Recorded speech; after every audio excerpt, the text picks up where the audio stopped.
All right, so welcome back. Today we are going to dive in to WAXE. This is one of those tokens that is a little bit more complicated, but also one that has been really on the move in terms of partnerships and all kinds of things. We're going to dive in that today. My name is Paul Barron. Welcome back to TechPath.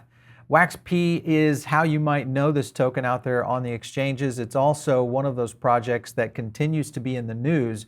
We've seen a lot of variations on what WAXE has been up to, and I want to flow through some of the news, some of the things that are happening right now, and then we'll get in quickly through their tokenomics and how that might apply to the overall chart and where this might be going. At the end, we will provide you our analysis on the sentiment and what our amplification looks like for this token and potentially where it might be going. So stick around for that one.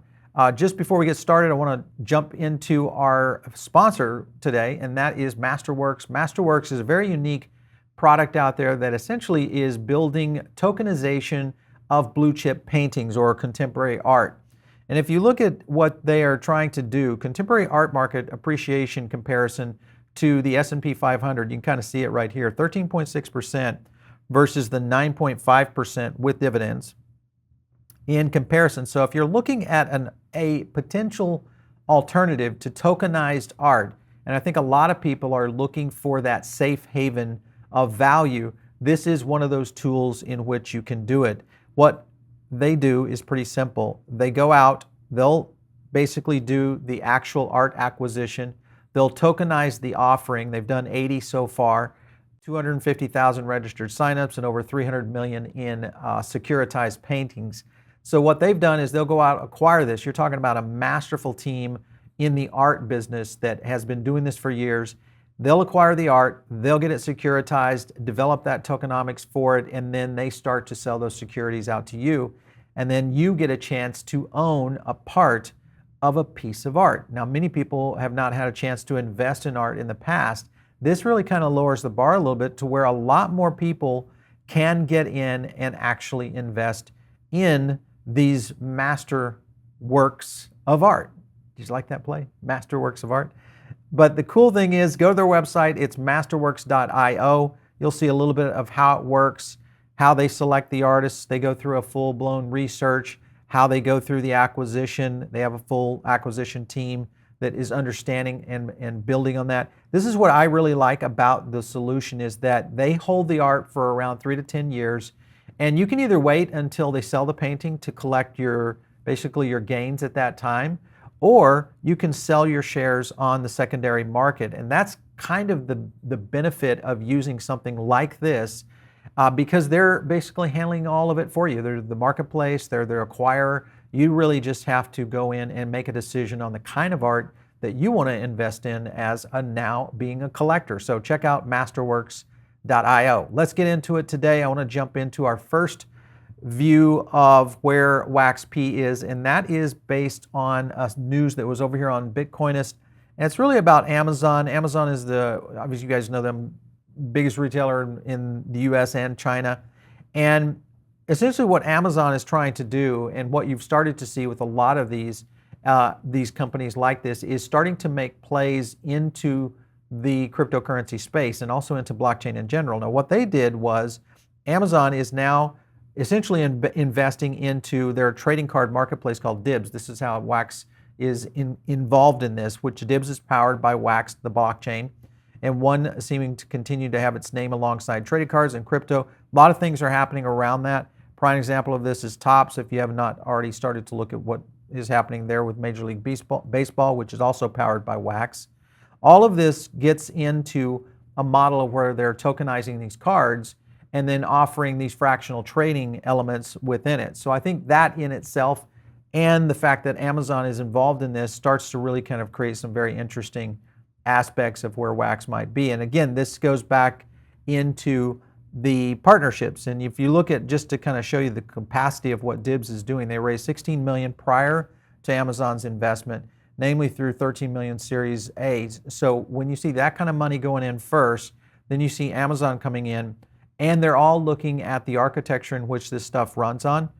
It's all a good sign in the right kind of direction. I think that's the thing that a lot of people have been looking at for WAXE, is understanding how it works, what does it really do, and kind of what are some of the benefits of it. And we'll dive into a couple of things. It was also rated on the top 9 metaverse crypto coins below $9 to watch in 2022. Alien Worlds, which is ironically part of the WAX marketplace in Atomic Hub, and we'll show you a little bit about that. We've covered Alien Worlds before in some of our gaming content. And then also additionally, you'll see Chromio, which we've also talked about, the connection over there to Alice, so that's a good one. And then as you can kind of see, there's quite a few real good winners in here. Seek VR we've covered. And then boom, there's MetaHero. We've had them on one of our gaming shows. And then here's WAXP, essentially as the number 5 coming in, which again, WAX is one of those chains that's been out there for quite a while. It launched in 2017. The World Asset Exchange, aka WAX, blockchain meant for metaverse and gaming applications. I think they started in a different format, but in looking at the evolution of it and kind of what their tokenomics look like, and also kind of the technology as it has modeled over the years, meaning matured, a lot of things have been changing. But what more interesting is the new parts of this, and this is the NFT ecosystem that WAX is really building. And that I think is probably one of the most unique things about what they're trying to do. So really specifically targeted at NFTs, it has everything from companies and creators that want to share their collections with the world. They also support a spectrum of activities in games, marketplace, dApps, and exchanges can all run on the decentralized blockchain. So again, large marketplace here. Atomic is one of the markets that they live in. And if you look at just the market itself, I'll just kind of pull this up right here. This is a really good explanation of where and how some of this is in terms of use case for what WAX is doing. And I think that is the cool part right there, newly created assets. These are some of the things that have been launched here recently that are really kind of celebrating their 10 million user mark, which is really kind of where we're going with this. Additionally, what you'll see here is their celebration of their 10 million accounts with the historic NFT drop. This is part of what you saw there on Atomic. So that I think is going to be cool because you're going to see a ton of that. Another thing about WAX that a lot of people don't know is the lean green wax machine, as they call it. I like that one. And the cool thing is they are really falling into that whole idea around eco-friendly proof of stake technology, which is really kind of the new buzzword that a lot of people are trying to go to. So that being in the queue as well, with the fact that they're minting and would be minting so much traction in terms of the NFT space, that's a big deal, I think, which will continue to be an issue in the marketplace. Right here, 10 pins, 10 million NFTs. This is what they're going to be doing in terms of a giveaway. 10 million NFTs sure sounds like a lot, right? Well, the WAX technology shouldn't feel too different from dropping a single NFT, and we're going to prove it to you. To assure a smooth sailing, we're going to drop and break this up into 10 segments, each dropping 1 million pins. Every segment will feature a unique pin. That's what you just saw there on the Atomic market. Celebrates important WAX milestones. Right there is the mainnet launch. That's pin 1. Pin 2, their simple assets NFT standards, and so on. That is where I get really intrigued with WAX, is its capacity, because it has the ability to really run at a high level of transactions. And if I remember this right here, WAX is able to process more than 15 million daily transactions without a hiccup. That breaks down to a staggering 8,000 transactions per second. So when you have that kind of capacity, that's pretty impressive, especially when you're trying to do something in an ecosystem that has 10 million users. And of course, could that be 100 million users and be able to handle this kind of thing? Because I think scalability is the biggest issue that a lot of these protocols face today. Of course, here was a tweet right here by their Twitter account talking about their NFT drop. Street Fighter Classic NFTs are coming to WAX. This is another thing that you want to look at. I'll show you their wallet in a moment. It's pretty cool. But this is another one, January 20th, limited edition Street Fighter collectibles will be available for WAXP only. The collectors featured the 8 action packs, rarities, and 121 unique collecting cards. So this is, again, Street Fighter. If many of you guys have not, Street Fighter is an old school, and being able to turn that into an NFT, pretty cool. Another thing that is on the front end of this is their partnerships right here, as AMC is dishing out free NFTs to over 500,000, 425,000 shareholders. And WAX is right there, again, all over this. And I think that is the cool thing right here with non-fungible tokens minted on the WAX platform. Again, this goes back to my point. Lots of partnerships, lots of integration, high volume capacity, and the ability for critical mass to occur, especially in digital assets. So again, one of the reasons I think that we have continued to see WAXE really kind of grow. Before we get into their tokenomics, I want to bring in one of our show partners, and that is a channel partner, and that is FTX.us. Now, FTX, if you're looking for an exchange, this is like one of the best exchanges out there, mainly because of the lower cost to do trades. And they are traders. This thing was built by traders. So the idea of how this should work for someone who's really looking at doing trading, whether you're doing spot trading, leverage trading, all those kind of different various things, this is the place to do it. The other thing that kind of really relates to what we're talking about here is some of their products. And this is their NFT platform, which I really think is going to catch on as we see more and more of these kinds of projects really kind of jump out there. So NFT platform right here, featured Ethereum collections, lots of stuff coming in. I love the Steph Curry stuff here on the FTX Launchpad mints. These are pretty cool. So anyway, the advantage is you don't have to go off the site to do this. So now you can handle your exchange trading. You can also do NFT trading. Lots of opportunities here. Make sure and click our link below in the description to get into FTX. We've got some cool specials there, and it's a good way for you to support the channel and continue to bring these deep dives on projects like WAXE. Let's get into the WAXE economy, and really something that started back. This is actually starting back beyond 2000, actually in 2019, when they were trying to recycle their economy and restructure their tokenomics. This was an AMA that was done with Lucas Sluika, who was the lead engineer over at WAXE at the time. This was in November of 2020. And what they were trying to do is they were trying to essentially start the process of liquidity into WAXE, the new economic activity pool that was going to enable smart contracts. That is really kind of the function of it. And what he was talking about here is they've opened up the channels for the community to help with the concerns, because the biggest issue was the Genesis tokens and how that would be coming over to what is the new model of their current economic scenario for tokens.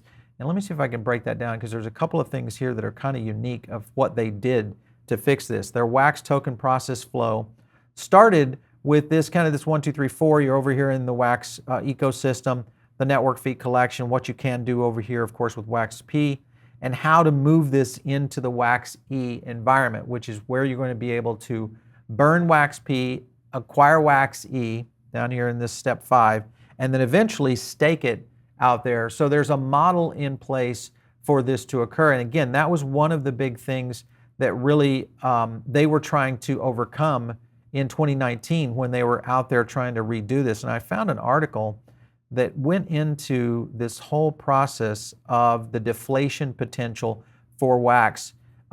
Very good for stakers. So inflation occurs, kind of talking about it, but the GBM program, this was the original WAXE team or WAXE holders that were holding those tokens, and they built in a process in which it would enable them to, one, get out of those and move into the new protocol, which essentially started to create a much more deflationary aspect as opposed to inflationary.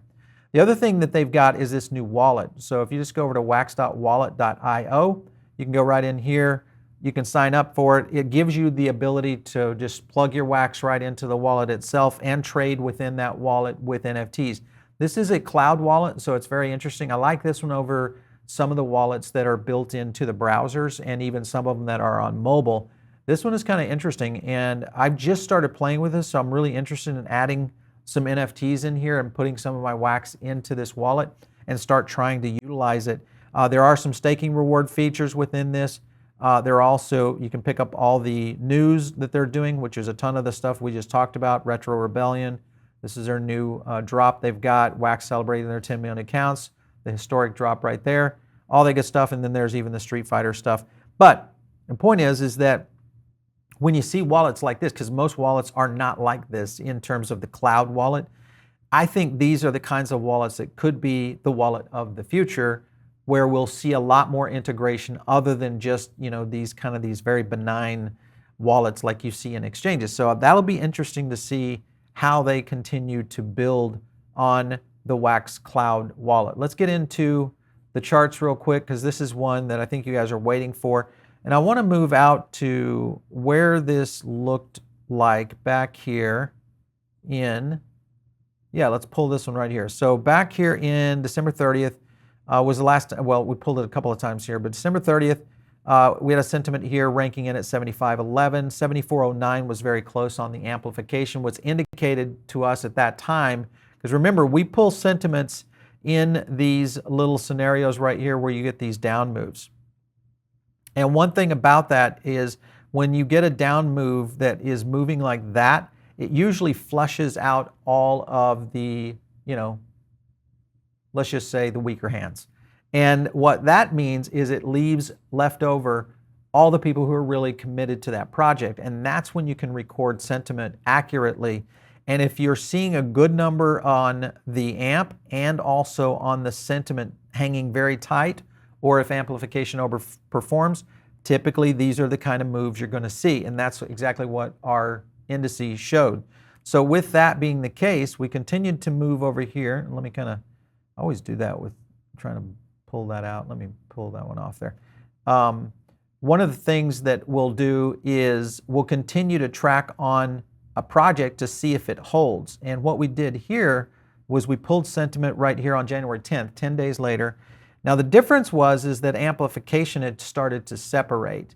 And this indicated to us that we were going to see some sideways action, possibly downward action, which is exactly what happened. Our data queue ran out right there.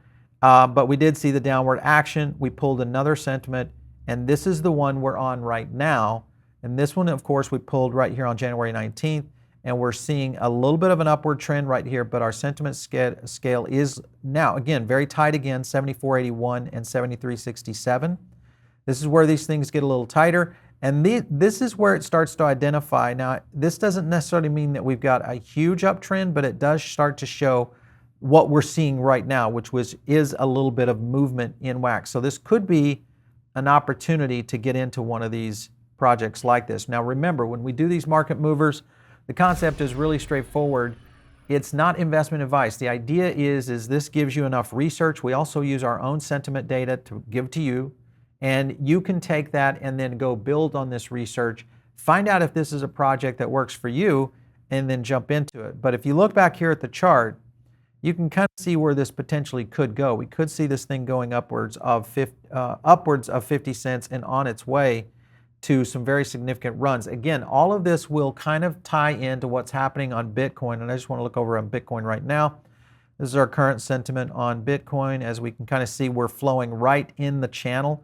We've got a little bit of a tip right there where we are seeing a little bit of that bump, but it's staying right on our indice, which is still tracking Bitcoin on the high at 46 around the end of January and on the low around 44.3.